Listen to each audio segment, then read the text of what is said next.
You felt it this morning. Maybe it was your alarm going off. Maybe it was a work email that arrived too early. Maybe it was just the faint sense, somewhere between waking and rising, that something was wrong. Your chest tightened.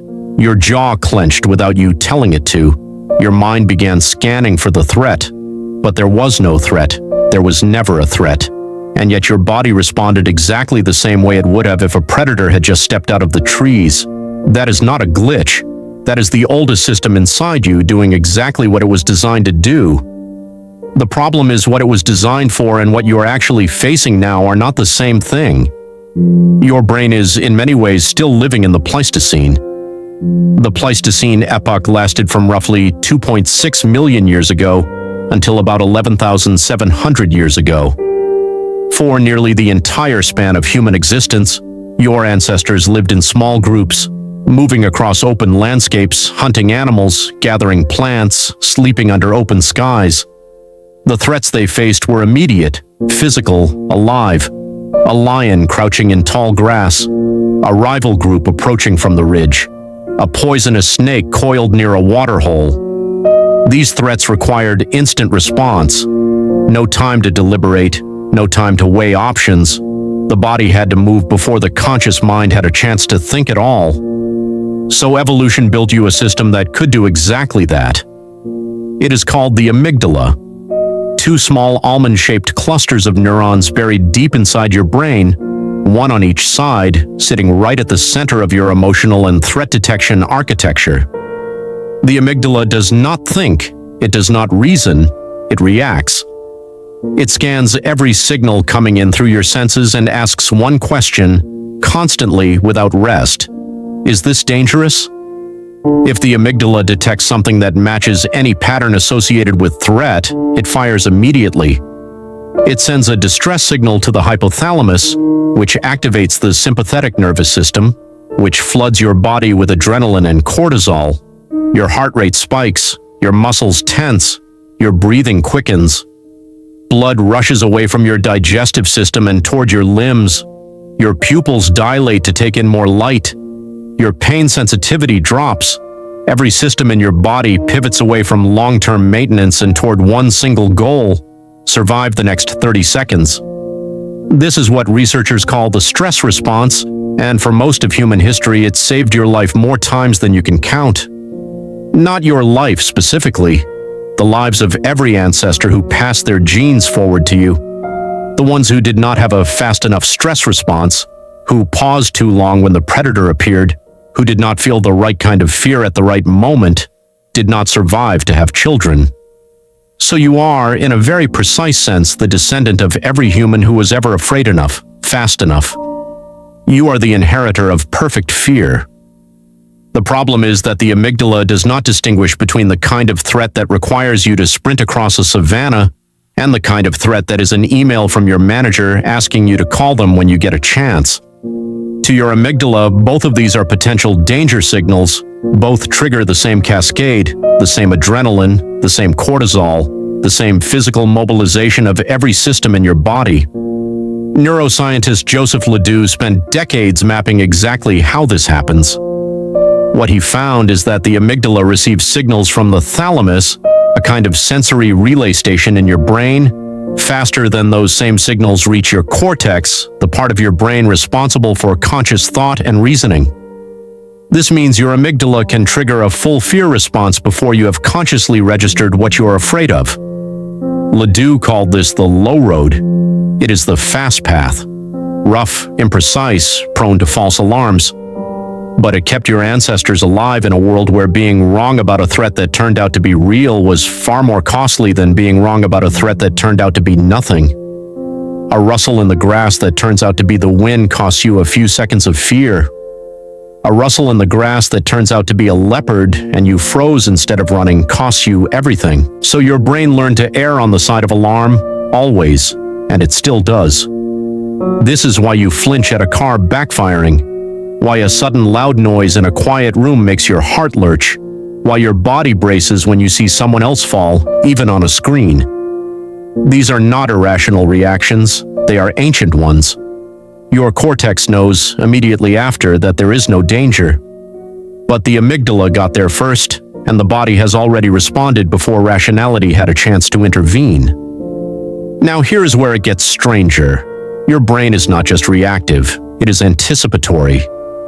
One of the most significant discoveries in modern neuroscience is that your brain spends most of its time not responding to the present but predicting it. Neuroscientist Lisa Feldman Barrett, whose research fundamentally reshaped how scientists understand emotion, argues that your brain is constantly generating predictions about what is about to happen based on everything that has happened before. Sensation comes in, your brain compares it to past experience and creates what it expects to experience next.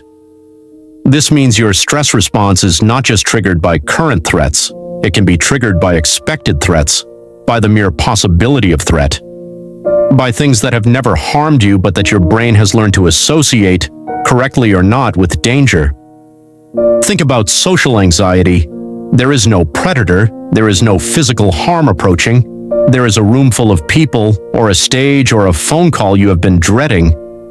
But your body responds exactly as though you are standing on the open savanna and something is coming for you. Your hands tremble, your voice catches, your stomach contracts. Because somewhere in your brain's predictive architecture, it has decided that this situation, this specific arrangement of social exposure and potential judgment, carries the same weight as physical danger. This was not always a mismatch. For your ancestors, social rejection was not merely unpleasant, it was potentially fatal. Expulsion from the group meant loss of protection, loss of food sharing, loss of shelter. A lone human on the open savanna is not a survivor, so the fear of social exclusion, of being seen and found wanting, of standing apart from the group in the wrong way was an entirely rational fear for hundreds of thousands of years. It made sense for rejection to feel like danger because rejection was danger. The social world has changed faster than your biology has. Psychologist John Cacioppo spent years studying loneliness and its effects on the body. What he found was that chronic loneliness triggered the same stress responses as physical threat, the same inflammation markers, the same hormonal cascades, the same elevated cortisol over time. Your body literally does not know the difference between being cut off from your social group in a modern city and being left behind on the savanna. Both register as threat, both activate the same ancient alarm, and cortisol, that stress hormone flooding your system, was never designed to be chronic. In the ancient world, the stress response was acute, a burst of cortisol when a threat appeared, a burst of movement to escape or fight. Then the threat passed, the cortisol cleared, the body returned to baseline. The whole system was built for short, intense activations, followed by long recovery periods. It was not built for the low-level, constant hum of modern anxiety, the ambient pressure of work, money, status, future planning, social comparison, digital noise. Chronic cortisol exposure, which is what many people now carry as a baseline condition, suppresses immune function, it impairs memory formation, it shrinks the hippocampus, the part of your brain responsible for learning in context. It increases inflammation throughout the body. It elevates heart rate over time. It disrupts sleep. The very system that kept your ancestors alive is now, under modern conditions, slowly degrading the body it was built to protect. You are not broken. You are running ancient software on a world it was never designed for. And yet here is the part that almost nobody talks about. You can intervene. Not to override the system, but to work with it, to speak the language your ancient brain understands. The stress response is activated through the body as much as through the mind. That is because the nervous system runs in both directions. Your amygdala can trigger your body into fear, but your body can also send signals back up. Breathing slowly and deeply activates the vagus nerve, which signals to your brain that the threat has passed. It is not metaphor, it is physiology. Long, controlled exhales, longer than the inhale, directly downregulate your sympathetic nervous system and activate the parasympathetic, the branch responsible for rest and restoration. Your body is listening to itself.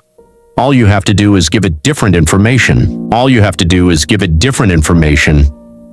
Physical movement, the very thing the stress response was designed to produce, also clears stress hormones from the bloodstream faster than almost anything else. Your ancestors did not sit at a desk with elevated cortisol for 8 hours. They ran, they fought, they climbed. The chemicals flooding their bodies were burned through movement. When you move, you are completing the response cycle that your body activated but never got to finish. And social connection, real connection, physical proximity, eye contact, touch, lowers cortisol and releases oxytocin, a hormone that literally counteracts the alarm state. Your nervous system calms fastest not in isolation, not through effort of will, but in the presence of safe other people. This too is ancient. You were never meant to face the predator alone. Tonight, when your mind starts scanning for threats that are not there, when your chest tightens over something that exists only in anticipation, when your body mobilizes for a danger that no longer wears teeth or claws, remember this: you are not anxious because you are weak. You are anxious because you are the direct product of millions of years of survival. Every alarm you feel is evidence of a long, unbroken line of humans who paid attention. Your ancestors were afraid, and they survived. So did you, and you were never being chased.